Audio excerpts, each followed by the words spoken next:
Hello friends, स्वागत है आपका हमारा यूट्यूब चैनल स्टूडेंट नॉलेज पे। दोस्तों, आज की वीडियो में बात करेंगे 80 वर्ड प्रति मिनट की हिंदी डिक्टेशन संख्या 40 के बारे में, जो कि आने वाले सभी स्टेनोग्राफर एग्जाम के लिए बेहद महत्वपूर्ण है।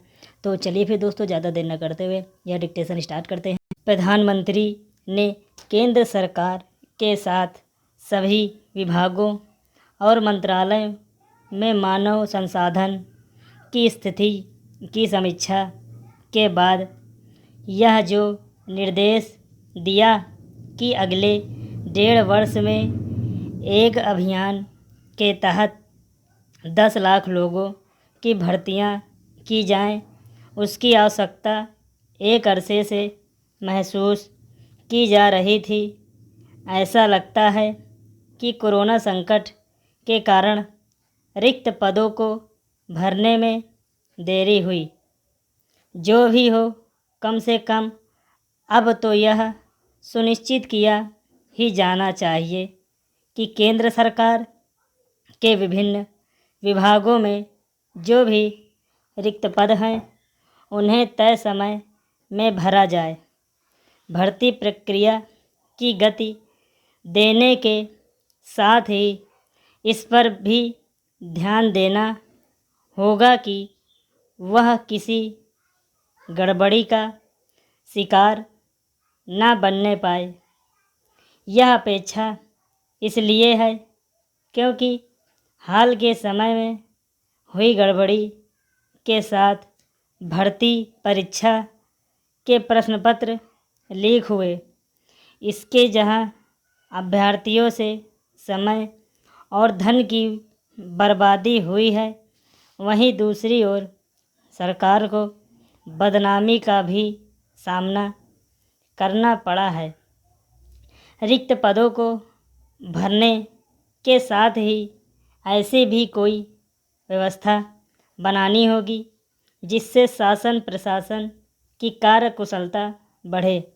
सरकारी नौकरियों को लेकर जो यह धारणा बन गई है कि ये नौकरियां ज़्यादा जवाबदेही की मांग नहीं करती, उसे प्राथमिकता के आधार पर दूर करना होगा। यह भी समय की मांग है कि जैसे केंद्र सरकार ने अपने विभागों में रिक्त पदों को तय अवधि में भरने की पहल की है, वैसे ही राज्य सरकारें भी यह सुनिश्चित करें कि यह एक तथ्य है कि कई राज्य में बड़ी संख्या में पुलिस, शिक्षकों, चिकित्सकों आदि के भी पद रिक्त हैं। वास्तव में यह नीतिगत स्तर पर तय होना चाहिए कि आवश्यक सेवाओं में रिक्त पदों को भरने का काम लंबित ना रहे, क्योंकि जब ऐसा होगा तो सुशासन का उद्देश्य तो बाधित होगा ही, आम लोगों की परेशानी भी बढ़ती है। यह सही है कि प्रधानमंत्री की ओर से की गई घोषणा नौकरियां तलाश रहे युवाओं को उत्साहित करने वाली है, लेकिन सरकारी नौकरियों की एक सीमा है कि चूँकि सभी युवाओं को सरकारी नौकरियां देना संभव नहीं है, इसलिए सरकार को इसके लिए कोशिश करनी चाहिए कि निजी क्षेत्र ज़्यादा से ज़्यादा रोज़गार के अवसर पैदा करने में कैसे सामर्थ्य बने। इस कोशिश में राज्यों को भी शामिल होना होगा। इसे एक संयोग ही कहा जाएगा कि एक ओर जहां प्रधानमंत्री ने 1.5 वर्ष में 10 लाख नौकरियां देने की घोषणा की है, वहीं दूसरी ओर रक्षा मंत्री राजनाथ सिंह ने सेना के तीनों अंगों में भर्ती के लिए अग्निपथ नामक योजना की घोषणा की है।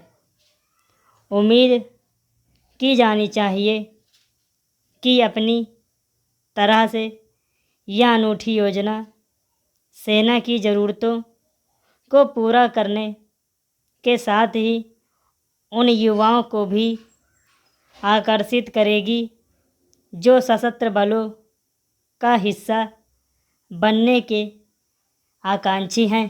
पैराग्राफ। भारत के नियंत्रण एवं लेखा परीक्षक की यह रिपोर्ट चौंकाने वाली है कि नोएडा की 10,000 करोड़ रुपए की ज़मीन पर लोगों ने अतिक्रमण कर लिया।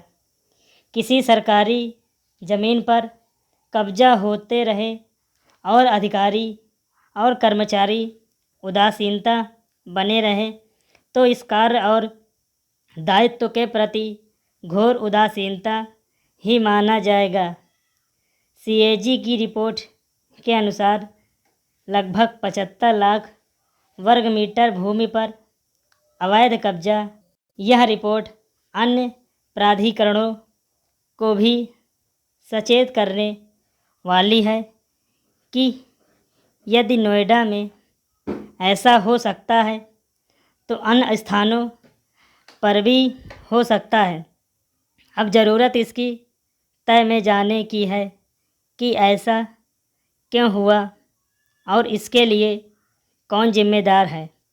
प्राधिकरण यदि समय समय पर अपनी ज़मीनों की देखरेख की जिम्मेदारी निभाता है तो यह कब्जे ना हुए होते। अब इन्हें खाली कराने में सरकार के संसाधनों का अपव्यय करना पड़ेगा। जैसे कि लोगों ने नोएडा की 4 लाख वर्ग मीटर भूमि पर अवैध फार्म हाउस खड़े करने के लिए और उन्हें बाद में तोड़ा गया। प्राधिकरण की ज़मीन पर यदि लोगों ने अवैध रूप से कब्जे कर रहे हैं तो इसमें अधिकारियों और कर्मचारियों की भी मिलीभगत हो सकती है और इस दृष्टि से भी जांच की जानी चाहिए कि प्राधिकरण के क्षेत्राधिकार की ज़मीनों को सर्किलों में बांटा जाता है। इसमें सुपरवाइज़रों और जेई की नियुक्ति इसी उद्देश्य से की जाती है कि वे कहीं कब्जा हो रहा है तो उसे रोकेंगे और इसकी खबर अधिकारियों को देंगे। लेकिन जेई और सुपरवाइज़रों का ध्यान निजी बिल्डरों पर अधिक रहता है कि कहाँ कहाँ बिना नक्शे को दरकिनार कर निर्माण किया जा रहा है। यही वजह है कि कब्जों की ओर ध्यान नहीं दे पाते।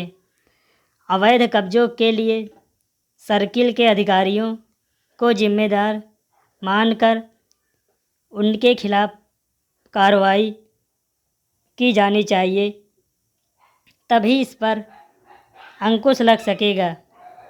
कुछ अधिकारियों की अकर्मण्यता और उदासीनता पूरे विभाग पर किस हद तक भारी पड़ती है कि नोएडा की ज़मीनों पर कब्जा इसका उदाहरण है। और अब शासन की ओर से लैंड ऑडिट कराया ज़रूर जाएगा, लेकिन बेहतर होगा कि यह स्थिति न आने पाती। दोस्तों, अगर आपको हमारी वीडियो अच्छी लगी हो तो वीडियो को लाइक करिए और वीडियो को शेयर करिए ताकि लोग ज़्यादा से ज़्यादा हमारी ये वीडियो देख सकें, और चैनल को सब्सक्राइब करना बिल्कुल भी मत भूलिएगा। So thank you very much दोस्तों।